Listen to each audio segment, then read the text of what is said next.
Well, the 2024 season is just about to wind down, and it's time to start looking forward to 2025. Let's do that. Hello, everybody. Alongside Don Helbig, I'm Ryan Sir, and this is Tower Topics. Tower Topics is a podcast by Kings Island fans for Kings Island fans because that's who we are and that's who we care about. All right, let's start off by thanking our Prestige members Aaron Bort, 330T, Logan Lipper, Brian Hauser, Lil Mac, Miss Mandy 1983, Jacob Fix, and Damon Barnes. Thank you guys so much for supporting Tower Topics at the highest tier. That's the Prestige tier. If you want to be involved in Tower Topics, there's a link in the description. Members get early access to our videos, exclusive content, exclusive live streams, and some tiers even get some free stuff. So we'd love to have you on board. So, Ryan, while we're at the end of the year here, I thought, for this episode, let's recap some of the most memorable moments of the 2024 season at Kings Island and maybe what there's to look forward to in 2025. Did anything really happen this season? Like any major changes or mergers or completely new company? Yeah, the whole season's been a blur. Yeah, and it went fast. I mean, It it seems like, just yesterday that, I was there on season pass preview day and, then, later on in the year, just those different events and things that they had, it really just went by so fast. Yeah, don't blink, But let's talk about kind of the season. And I mentioned the merger because comically that's one of the biggest days in park history. But we'll get there. We're going to kind of go in chronological order. So we had the debut of Camp Snoopy, which did not open with season pass preview. It opened, what was it, Labor Day or Memorial Day weekend, right? Yeah, Memorial Day weekend. And that was disappointing for a lot of guests because they were looking forward to it and didn't happen, right away. But at least for the season pass preview event and, those early weekends, there were still a lot of our, favorite rides that were out there. A lot of the theaters were still dark with no shows yet at this time, but to be able to get back and ride those favorites like the Beast, the Racer, Diamondback, newer rides like Mystic Timbers, Orion. So it was great just to get back to the park. Weather starts warming up at that time of the year. And I thought at the start of the season, I thought the park looked great. I thought the park looked really good too. And you mentioned the theater was dark.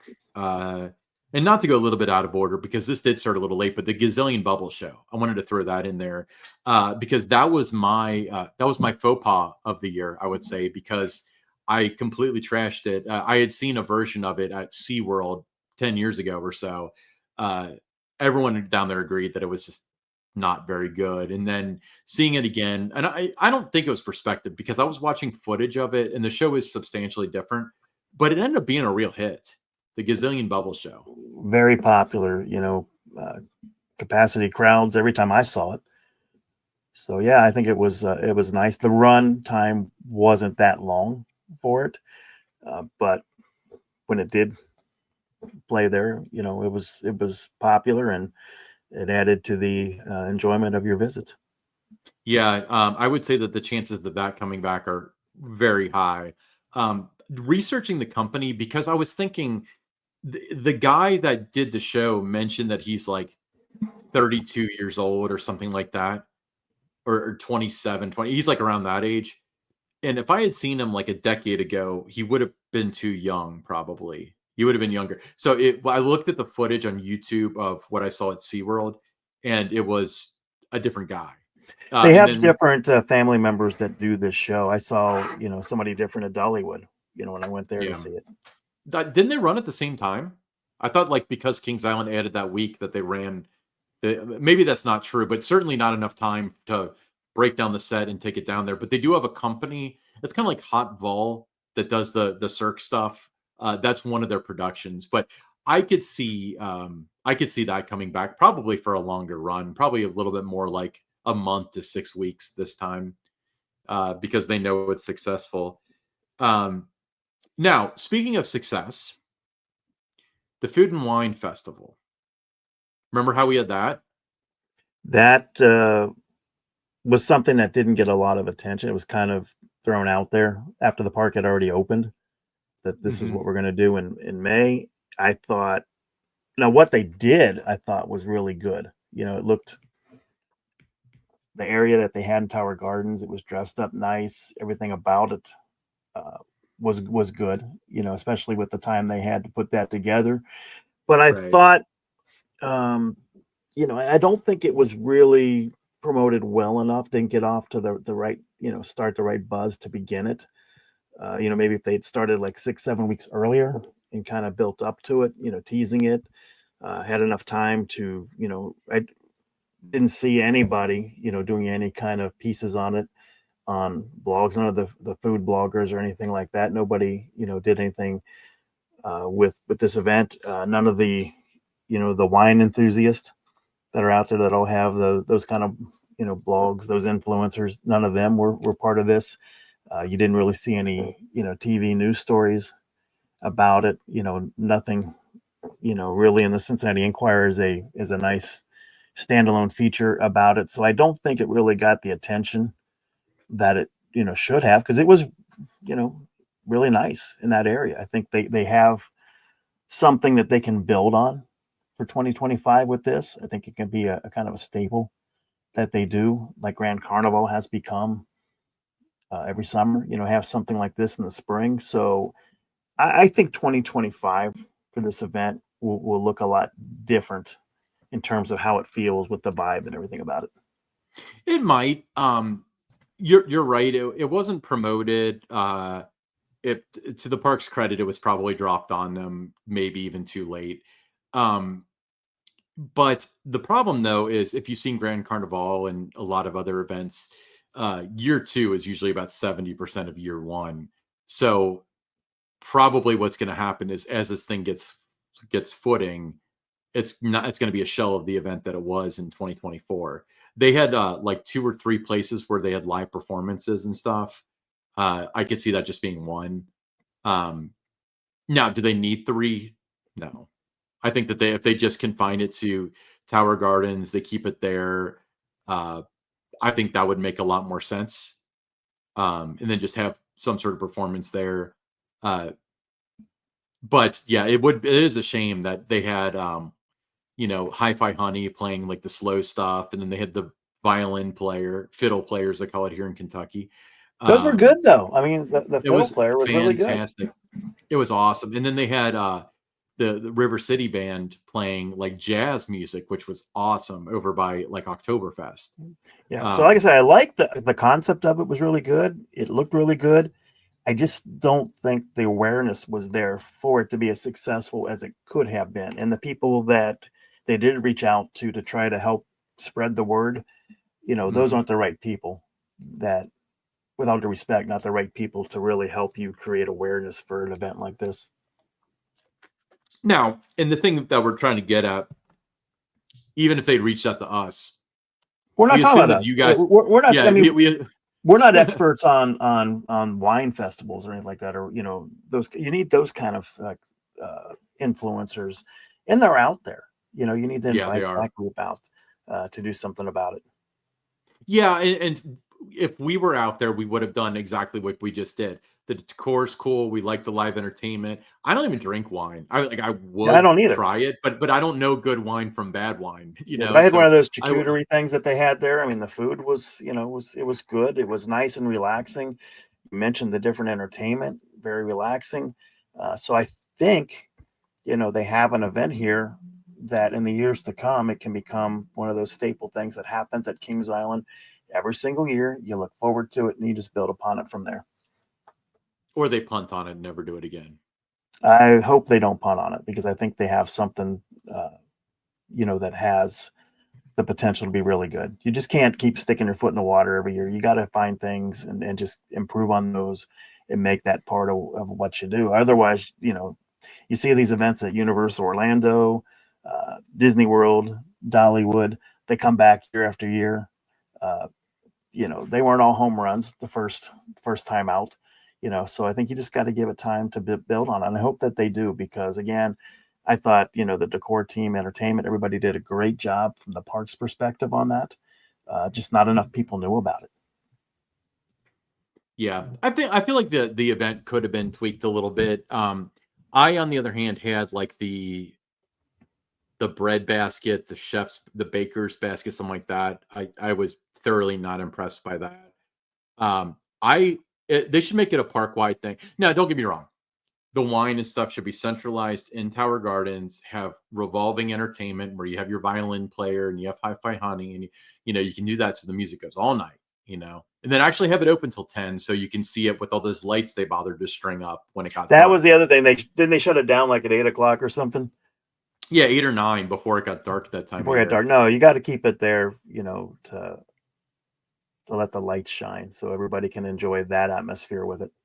Yeah, but with that being said, they should use every festival as an excuse to have special food around the park, because they can do what they do with Tricks and Treats and with Winterfest, where some of the stuff's on the meal plan, some of the stuff's not. A lot of the treats and stuff and all that is stuff you have to spend money on because people will.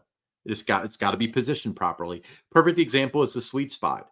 You go in there, not a thing is on the meal plan, but everything within that glass case is specialized right now as of this recording for Winterfest. You want to try it? Well, guess what? You're forking out money. Same can be true for food and wine. Mm-hmm. Agree with you. Yeah. Speaking of which, Grand Carnival made its return. I know somebody commented that our analysis wasn't very helpful, where it was better than last year, but not as good as the first year. But I mean, that's true. I wasn't disappointed with the event. It was definitely at like the year before they had stripped away a lot of it. They brought a lot of it back this year. But with that being said, they took a lot of it away again. So It's not I as don't much know. of a spectacle as it was the first couple of years with it. Not as much entertainment, not as much of the park being used for that. I thought it was a little harder to find some of the food that they had for this. There wasn't as Yeah. much of it, maybe as there had been before, where some, like Italy, maybe had 4 or 5 things, but now only had like 2. So Yeah. some things were scaled back that way. But everybody enjoys the parade. And the parade was later, which from an entertainment perspective was fantastic. But there was a lot of pushback saying like, well, the parade was at like 9, I think, maybe 8:30. And people were saying like, well, my kids love the parade, but I can't have them out that late, which completely valid. But I remember it looking awesome with the lights when it was Oh, it dark. looked tremendous with the lights. I mean, it was, basically, Ryan, it was night and day compared to what it had been when it was during the day. I mean, it looks really good in the day, but it just, See elevates what it you to a did whole new there. level at night. Oh, it certainly does, and it's reminiscent of the Winterfest parade, which is Yeah. also Now the very good. bandstand show was, pretty much the bandstand show, but it was still, part of this event. I would like to see them bring back a few more elements of what was there the first year that they did it. You don't have to do it to that scale and have it, spread out around, into Tower Gardens, going in, toward planets. You don't have to have it spread out like that, but just have a few more things going on. A little bit more entertainment on the bandstand. Just have that continuous through the day, but some different types of shows and that through the day. I think just more things like that to celebrate the different cultures that they do, with the parade. Yeah, it'd be nice if they had an entertainment act from every country that did revolve throughout the night. Now, another big change was they didn't do tasting cards, which I think was insane. There's no way that work to their advantage. There's no way. That was a miss, I thought. I was looking forward to experiencing this event with the tasting card. That was going to get me to try these different food items. Yeah. Having the dining plan, I wasn't going to be as inclined to do that. I was more likely to go to the brew house and just get the pub burger. I would hope that maybe they reevaluate that and they bring the tasting card back again next year. Yeah, other parks did the same thing. Leads me to believe it was not the park on a park level, their decision. But I don't want to say it was out of spite, but I've gotten the card every single year, and I didn't eat one item this year simply because for me, dropping $45 or $55 or whatever is just a much better pill to swallow than $12 per item, especially because the portions are really kind of small. I know it's a tasting card. There's that argument. But if I'm spending $10, I want a meal at that point, not like 2 spring rolls, you know. Right. So yeah. So yeah, Grand Carnival will almost certainly be back next year. What it looks like will be uh, something to be seen. I imagine 2025 is going to look like a lot like 2024, hopefully with the tasting cards and so on. Yeah, but I thought it Um, was, better in 2024 than 2023. A number of, people that I talked to thought it was better this year than 2023, but everybody, always says not as good as 20, as the first year, that they had that. yeah, what stinks about it, I mean, granted, like the parade is the star of the show, and honestly, it's like there's no denying that. Have you ever been to Mardi Gras at Universal? It's Yes. just the parade. I mean, there's other like little peripheral things, but there's the parade, and the parade is a very big deal when they do it, and it takes up a lot of. I mean, you think it takes up a lot of resources at Kings Island. Imagine a parade that's about 35 minutes long and has hundreds of performers, and in the case of the Macy's parade, it's got the balloons and everything. Um, but after that, they have walk around characters, but it's only after the parade, so it's Hmm. only for about an hour and a half. Uh, but with that being said, their parade is a 35-minute parade, while Kings Island's isn't. Kings Island needs the parade to complement the event rather than having the event centered around the parade, especially because the parade hasn't really changed. The first year No, they could do whatever they wanted, but now when people kind of expect it and they've seen all the floats and stuff, even they trade out a couple of them, it makes it so I like you that kind of idea of having the walk around characters though be available, for an hour after the parade. Something like that would work. Have them all around, the bandstand area, just kind of interacting with everybody. That wouldn't be a bad thing. A lot of the photo ops and the way social media is today, everyone posting those photos with the characters and tagging Kings Island, hashtagging the event. I think that would create a lot more awareness for it. So that wouldn't be a bad thing to add. Is just give that, if the parade was done, say they started the parade at 8:30, it's done Mhm. by 9, and then from 9 to 10 that these characters are just out there, interacting with all the guests. I think that would be a fun thing. I agree. And now we should point out to their credit, one of the biggest misses that we saw in 2023 was that they did not have walk around characters, at least to any kind of scale. They brought that back this year, but I believe they brought them back for a few hours before the parade and they were done after the parade. So it's kind of the Right. opposite of what you're saying. But, you know, But it was harder to find them though. I mean, they a couple more oh, around the certainly. Eiffel Tower and that, but it was harder to, piece it all together. But I think you just, you've got everybody gathered around anyway, especially around International Street. They're already there. It's built an audience for you. It's not like the characters will be out like they would be at 2 o'clock and nobody's out by the Eiffel Tower. Yeah. All right. So going by chronologically, next up was the record breaking announcement of the 2025 Raging Rapids. Is that what they called it? Yeah. World's shortest water coaster. World's shortest water coaster. I don't even know the name anymore, but yeah, River Rapids. It will be a fun ride, but I don't think this is the water coaster that the park really kind of needed. I feel like this is No, it kind of wasn't what they needed, what everyone was envisioning. When you think of a water coaster, you think of the three that they've got at Holiday World. mhm. Those are all, and they get the golden tickets. They compete amongst themselves with the three water coasters they have there in terms of which one's going to win, like Mammoth, Wildebeest. So I think those are like 1,700 feet, in length, Yeah. and then you've got one that's just a little bit over 500 feet.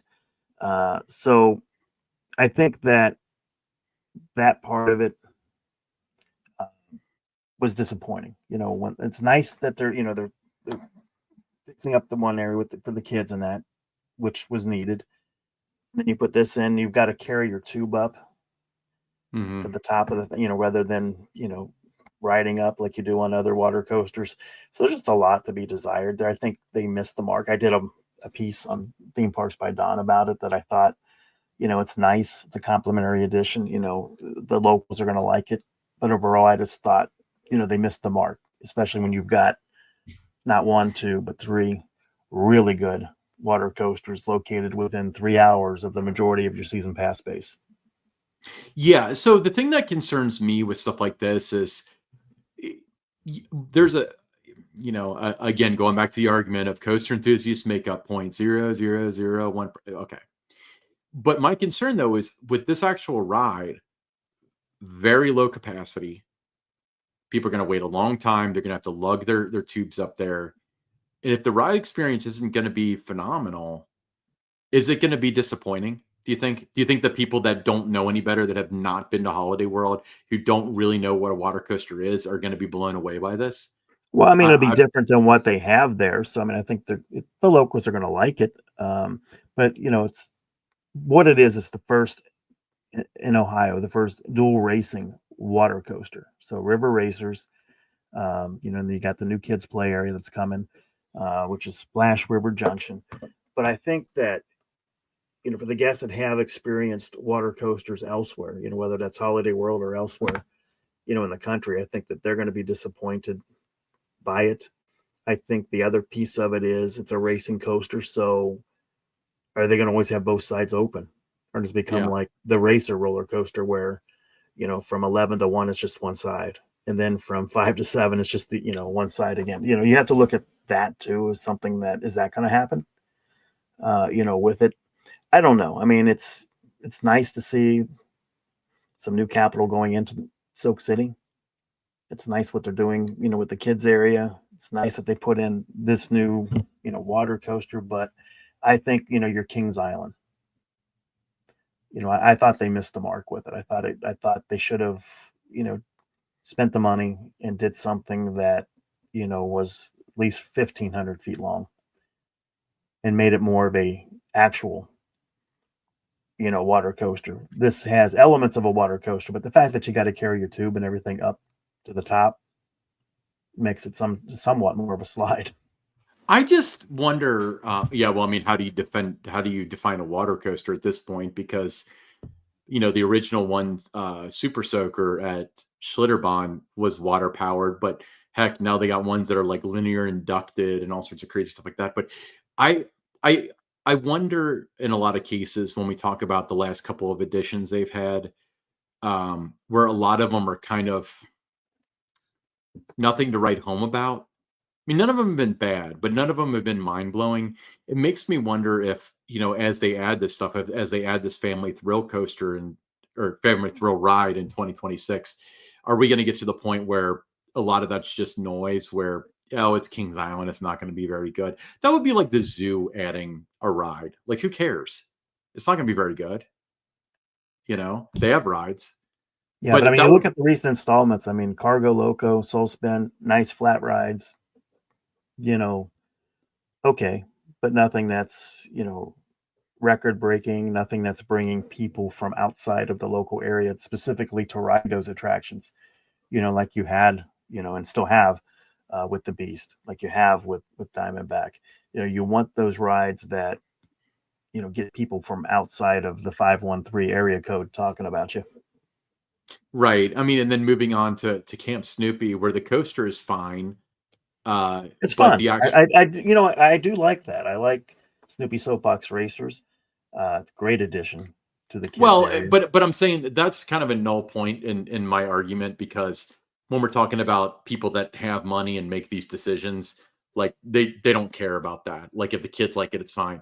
But what they can see is the Beagle Scout Acres, which from what I've seen has been nothing but complaints. There's nowhere to sit. There's not enough to do. It's too crowded. Too much Like open this, green space. right? Yeah. Too much open green space. They need a lot more in there to make it, it's interactive for the little, few things they got in there. But I'd like to see that become more immersive and just more in there. Yeah, and even immersive kind of sounds like a big ask. It's just they just need a few more things. And I think the intention was to build some sort of like multi-floor play structure. Probably got cut because if you look at the rendering, all that stuff that's in there was supposed to be out front, not under the shelter. And then under there, I think it was a play structure or something. I don't know if Yeah. it distinctly said that or not, but clearly it's not what it was supposed to be.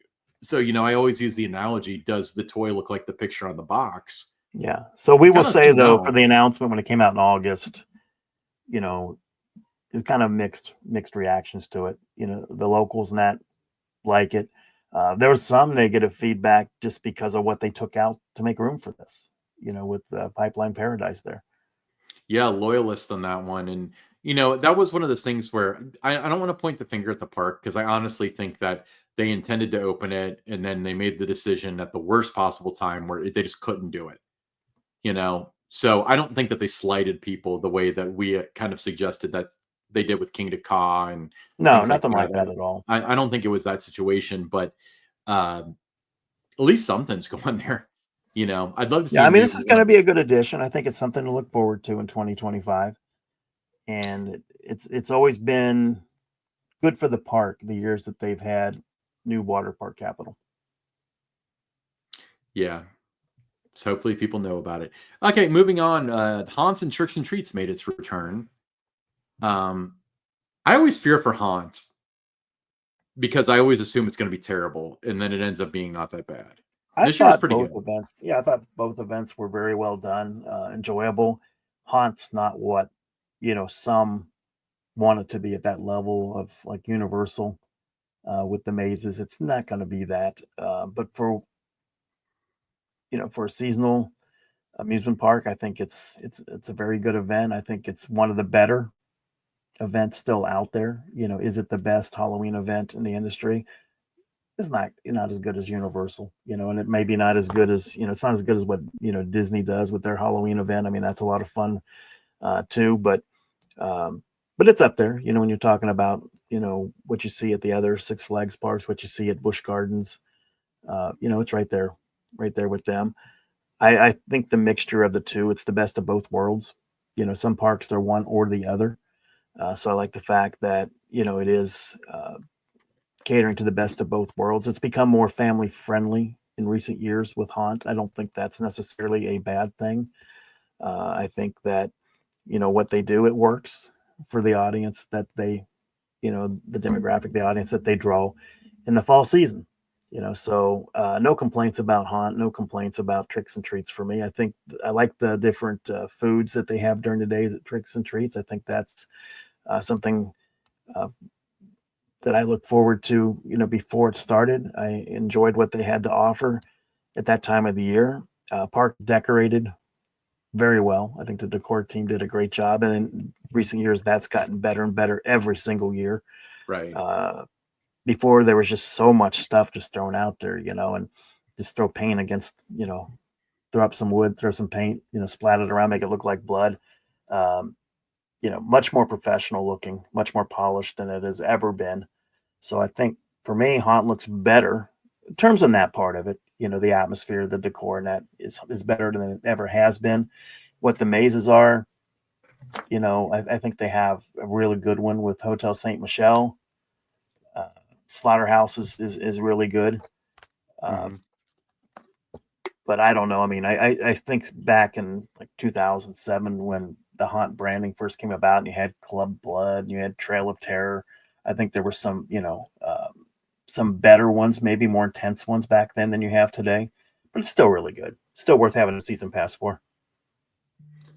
Yeah. I mean, I feel like the look and feel of the park is fantastic.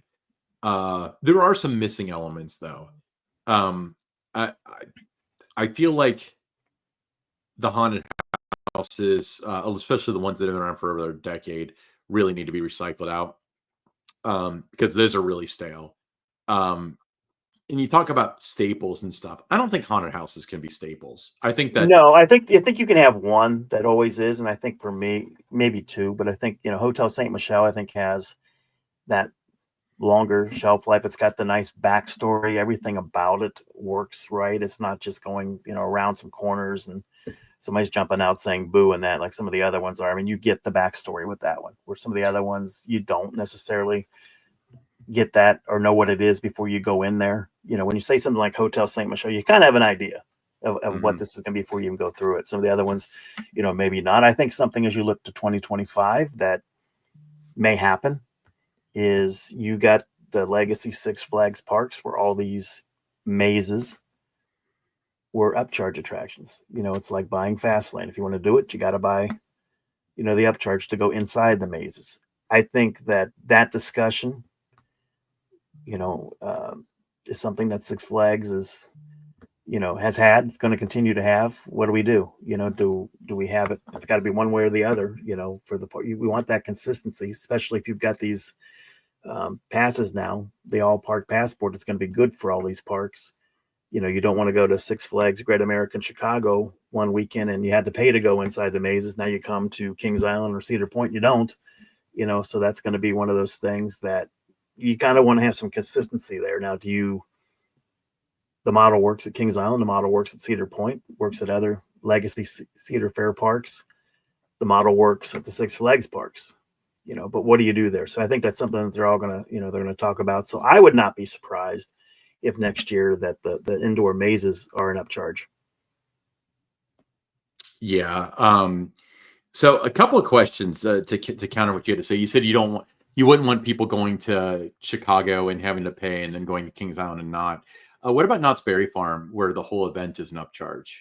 Do you think that's enough of an outlier where, you just don't have to worry about? I think they're a standalone. I mean, they're separate from the other parks when it comes to Halloween Haunt. I mean, that's the granddaddy of all these things. That's a little bit different kind of an event. I understand that, but I could see where there's confusion where somebody from, North Carolina with an all park passport flies all the way out there thinking that they're going to get in like they do Scarowinds, and they don't. But nonetheless, it's obviously something they solved because they've continued to make. But there's going to be a lot of discussions that they have to do to kind of, see what works best. And that's one of the things when this merger, first came about, that, all these different synergies and things and being able to take the best of what each did and putting it all together was going to ultimately be a win for the guest. We know that Six Flags technology wise, was ahead of where Cedar Fair was operations wise, outside of maybe one park in the Six Flags change, that the Cedar Fair parks were much better operationally. So there's all those things that if they combine it together, that's what makes it exciting, for the future. Now that it's one company, Six Flags. So let me ask you this. So my first question is, in your experience, how hard is it going to be to sell people on paying for these mazes that they've gotten free since 2000? If they were to do that, yeah, you would have to talk about, just trying to make it a better experience for everybody, that you're trying to improve the event. You'd look at the line sometimes, for say Kilmart, Madame Fattel's. And sometimes you go through and you might hit a night where you get enough of the monsters in there and it works. It's pretty good. You might have a night where there's 3 in there, and it just wasn't worth your time. So I think you'd have to sell it as, we're looking to enhance everyone's experience. We're looking to make it better by having these, an upcharge attraction to go into the mazes. Not as many people. The wait time's not going to be as bad. So it's like, wanting to ride a ride. If you've got Fastlane, the wait time for the Beast at night isn't as bad during Haunt as it would be otherwise. So I think you have to put it that way, just as it's a way to just really elevate and make the overall experience better for everybody. My fear, though, I've got a couple of fears with that, because I hear what I know where saying. you're going with this, but go ahead. Well, the number one thing is, and we've discussed, like, I think what would happen is they would upgrade all the mazes, and that would be the big sell the first year, and then that's what you get for the next 25 years, because that's what they've done in the past. But let's say they didn't, and they kind of go the route you are, where like it'll be lower wait times. First of all, I think they're screwed if they try to start charging for Madame Fatales and Kilmart and stuff. They'll have to completely redo the mazes, like I said. You'd want to have the experiences be different, than what they have been in recent years. You'd want to, like you said, have something new in those locations. Especially since they've had them for so long now, that people know every turn and stuff. So you can't just change the name and call that a thing. And, that's what it is. Now, the next question is, do you think that they would have the fortitude to be able to guarantee that there's not going to be a night when there's 2 people in there because everybody else is a minor? Because Well, that's something honestly, you'd have to. Yeah, that's something you'd have to, figure it out. Make sure that's not the case. Some parks that I've gone to for the Halloween season, they figured it out. Their mazes always have the right staffing in there. You'd have to make a commitment to make sure that you hire enough monsters, and that you've got this plan in place that it's going to work if you change that, because it has not been an upcharge since the beginning of Fearfest, and they go inside these indoor mazes. So I think you'd have to really make sure that it's going to be an elevated experience, better than what the guests have witnessed over the last 10, 15, 20 years going through these mazes. So you'd have to make sure that there's enough monsters in there to be able to do that. Now, the Six Flags parks, they've been able to get that done. The ones that I've gone to and have bought the upcharge to be able to do their mazes. Now, some of them only have 5 or 6 mazes, not as many, but 5 or 6. But what they have, it's pretty good, and the wait time was minimal, so you didn't feel like you didn't get your money's worth. You were able to do all of those in one night. Now at Haunt, can you do every single maze in one night if that's all you want to do? The way it's structured right now, if you go on a Saturday, no, there's not enough time in the night to do that from 6 to midnight to be able to get through each one. What does Six Flags charge for the mazes? Top of your head number? I think it was only like around $19.99 or $24.99, somewhere in that range. Okay. So my next question is, this is partially being a smart aleck, but also like an honest question. But they do this thing. I don't think it'll work. I think I like the idea personally, but I don't think it'll work, because you give somebody something for free for so long and then you take it away. Yeah, it'd be like charging for Stoke City now, making that a separate gate. You couldn't do that right now. If you were going to predict, how long would it be that they charge until, it's $19.95 for mazes, unless you have the gold pass, in which it's free? Think like Dinosaurs Alive. Yeah, I don't know. It's like I said, I know that it's been discussed. What do we do? I know that those conversations have taken place. Where they are, siding at right now, what they're what they're leaning toward doing, that I don't know yet. But I do know that those conversations have taken place. Is this something that we should look at doing across all parks, or should the Six Flags parks be doing it the Legacy Cedar Fairway, or just keep doing the way we're doing it? You do your thing, we'll do our thing. So I don't know. We'll see. It'll be interesting to see what next season for Haunt brings. Okay. Chronologically, Winterfest, the season we're in now. Just magical, I think. And I go back to 1982 with Winterfest. The park has never looked better, more magical than it does this year. The food at Winterfest has never been better than it is this year. The ride lineup, adding the racers, Snoopy Soapbox racers, it's never been better than this year. Entertainment, the shows they have, really good. Now, I have a tough time saying never been better, because I remember the Winterfest shows in the 80s. There wasn't as many of them. Yeah. But what they had in the Fest House, what they had in Kings Island Theater, those shows were very, very, very good. So I would, but it's from 2017 to now. Yeah, I think that's, it's still the best year for that. So everything about it this year, was a win for me. And like I said, it really was magical. My first night at Winterfest, just looking around the park, looked beautiful, lights everywhere. The atmosphere, the music that you hear walking through the park, the decor, everything about it, said that, this event should have been for sure in that top 10 in that USA Today 10 best for best theme park Halloween event.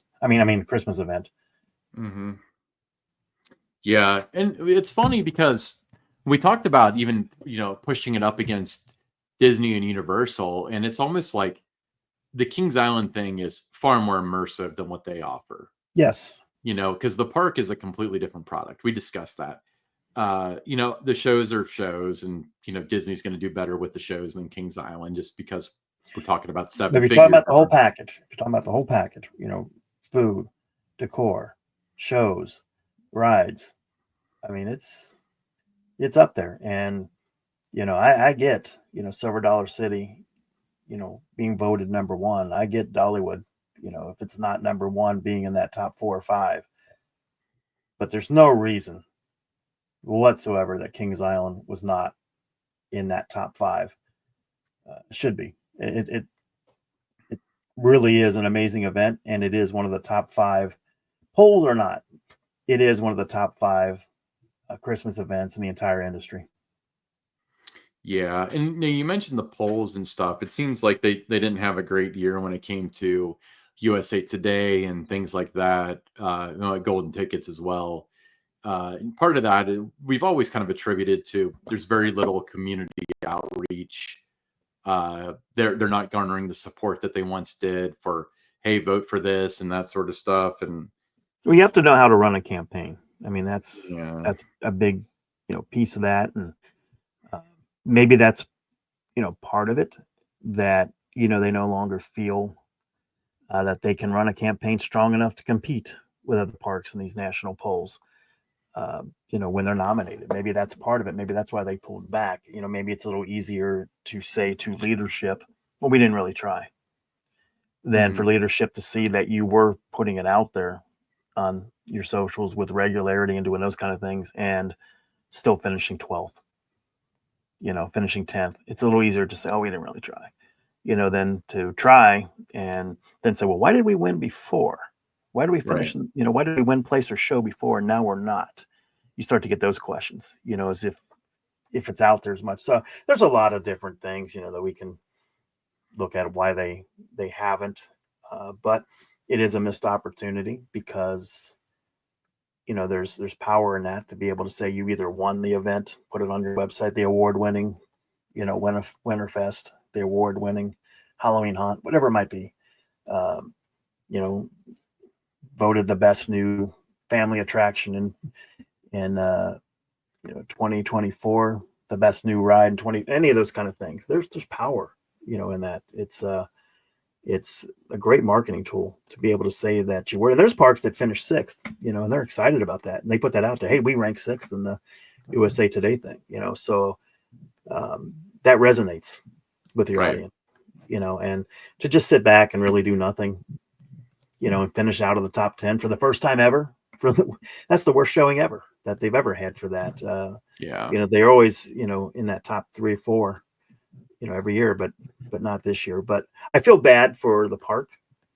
I feel bad for the general manager, Mike Kuntz. I feel bad for the entertainment team. I feel bad for the decor team. I feel bad for the food and all the effort that they put into this event. Sure. And there's just no effort to try to help, promote it that way. Yeah, I completely understand that. And yeah, I remember making a statement when the Grand Carnival thing happened, when they had the incorrect parade time listed, and I was trying to get through to the people that did the parade and did the decor and did the food and so on, and it's like, you guys deserve a lot better than this. Like, I'm so sorry that the people that happen to be there are the ones that see it, rather than people coming to see what you guys offer. Yeah, but it was you have any role at Winterfest, you're in the show, you're in the food and beverage department, you're part of the decor team, part of the tech team, part of admissions, whatever it might be. I mean, hats off. You guys have done a tremendous job. And like I said, the park has never looked better than it does this year for Winterfest. Yeah, I'm particularly fond of the fact, I think it was last year, that they did whatever they did with the Christmas Eiffel Tower Christmas tree different, and now it like all works all the time. That still like just delights me. I love that. Yeah. Cool. All right. So at this point we were going to talk about looking forward to 2025. I guess there isn't a whole lot to be said, because there's a lot of aura and mystery. That's going to be the first year under the new Six Flags. First full year, yes. I think I'm still excited about the merger.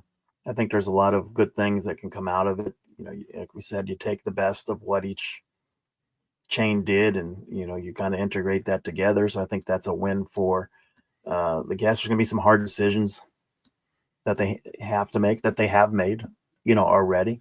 But I think give it a couple years, 2007, 2008, after these new attractions have been built and you've had time to experience them and go to the parks, it's going to take, that long before you really can tell, this was a really good thing, as good as I think it's going to be for that. I think hopefully technology wise, it gets a little better in terms of like the entry experience at Kings Island. We touched on that in a recent episode. We got a question. Somebody asked, why does it take 30 minutes to get in for Winterfest?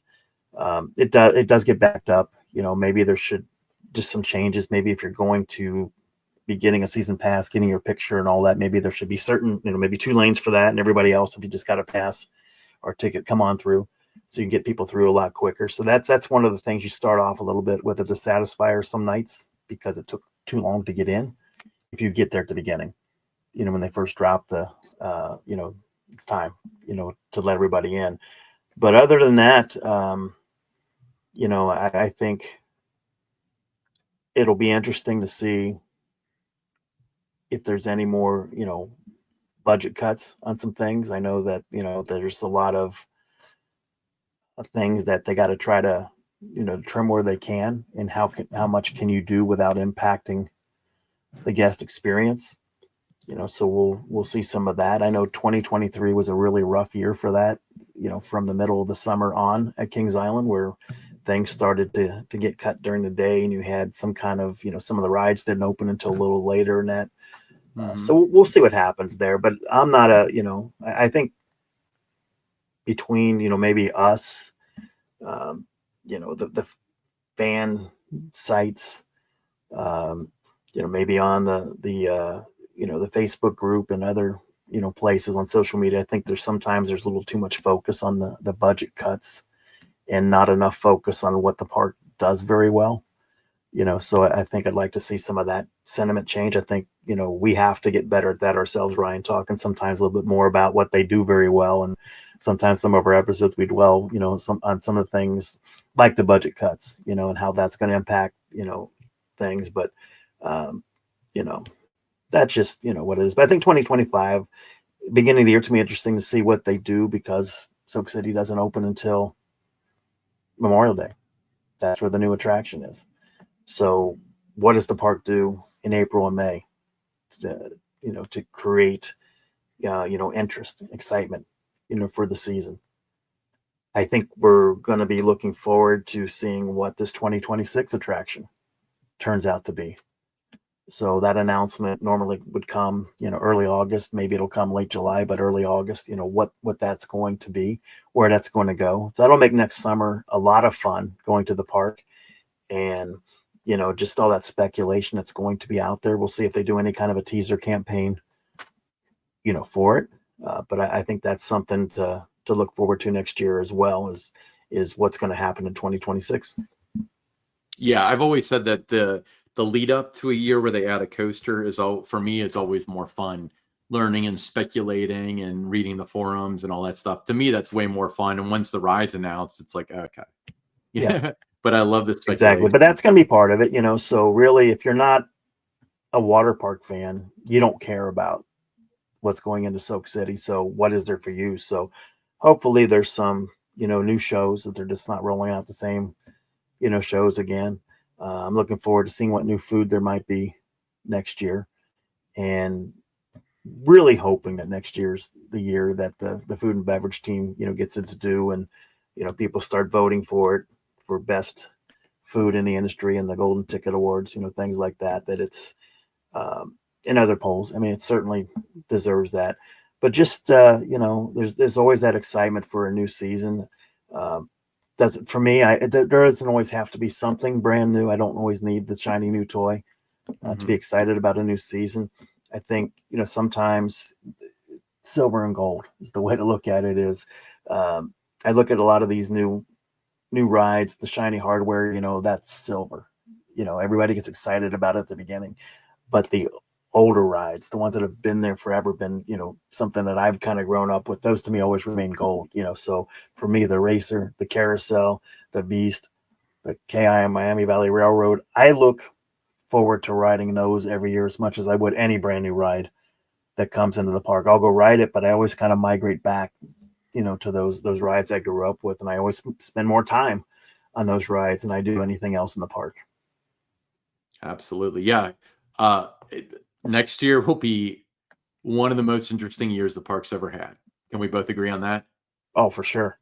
Going to be definitely an interesting year. There's so many different things going on, not in terms of just new rides, but just a lot of things going on that is going to impact everybody's experience for years to come. Yeah. Very cool. We'll be right back with your stories.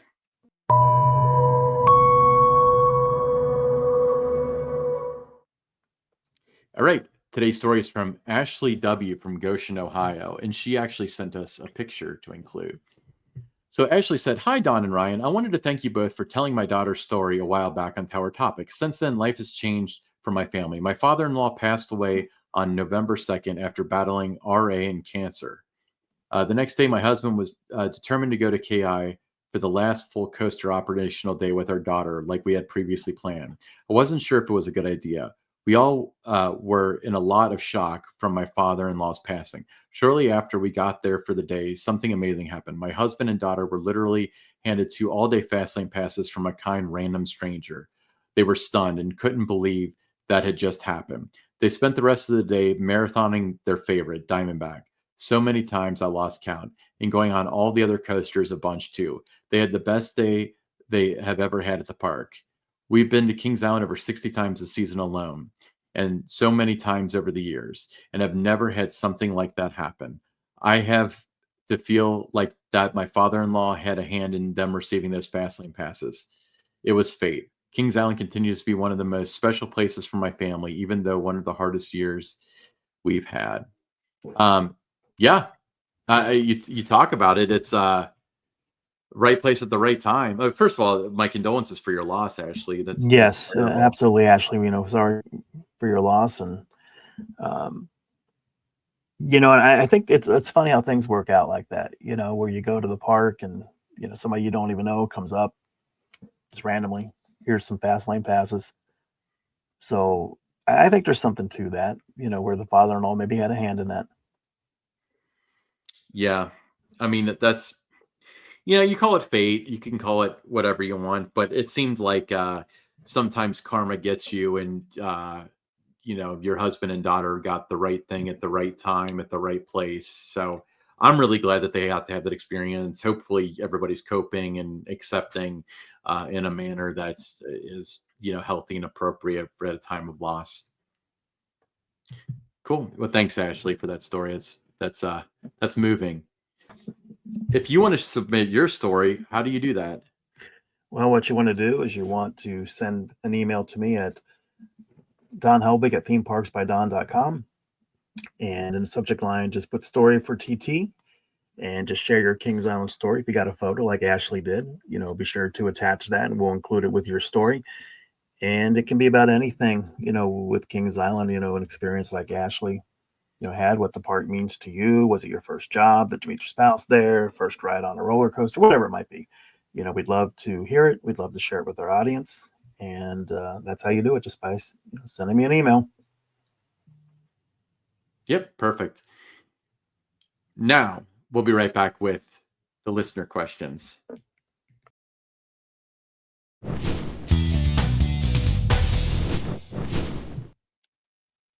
Okay, listener questions. The first one, I believe, is mine. That's from Luke R. from Lexington, Kentucky. You had to give me this one. Is Harry Potter the GOAT conversation of Quidditch? I mean, a guy like Victor Crumb clearly has a track record, but you can't deny Potter's clear influence on the game. I know who Harry Potter is. Other than that, I know about 3 other words in that sentence, and one of which is Luke, and the other is Lexington.